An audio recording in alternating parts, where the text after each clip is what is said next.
Hey everybody, welcome to my channel. Today I have an oil pastel, quick little painting of some flowers in a teapot for you that I thought was fun.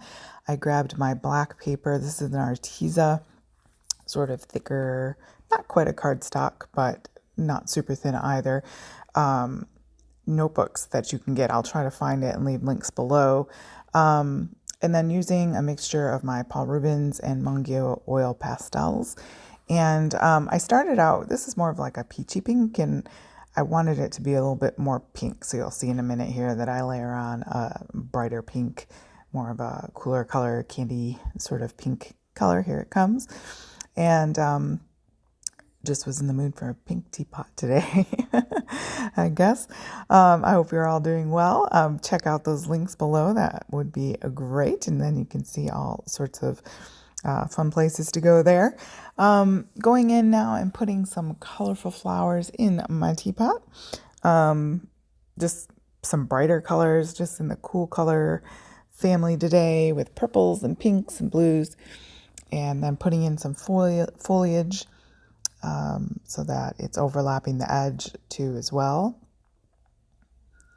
As you can see to the left there, I have some toadstools. I don't have a video for that, but I just was in the mood to start making some fall things and woodsy sort of elements. And yeah, I just kind of go with whatever I'm in the mood for. Otherwise, it doesn't come out very well. And even then, it doesn't come out very well. But yeah, sometimes you're just in the mood for certain things. And I've been painting a lot of smaller things, and then I use them as clip art, and I make pattern papers from them. So for my Etsy shop and my blog and different things like that. And I print them out and use them in my paper crafting and journaling. Lots of fun things you can do.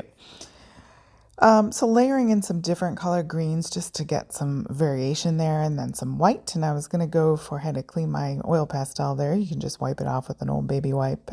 Often I will use my baby wipes to clean something, and then I let them dry and reuse them again. Not only is it a way to recycle, but they make great paper towel-y type dry items as well. Trying to give it some polka dots there. That's where I was going with that. Pink teapot with polka dots.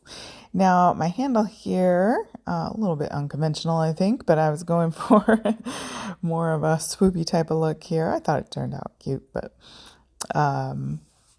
and then having a little edge there. I did tidy up the bottom left-hand corner there just a bit. What's nice is you can go in, even with oil pastels, you can use regular colored pencils or pastel pencils and tidy up some of those things and give a little more detail and finer spots, because oil pastels are kind of thick. But anyway, fun little drawing. I hope that inspires you to get crafting and creating in your own workspace. Thank you so much for joining me, guys, and I hope you have a blessed day.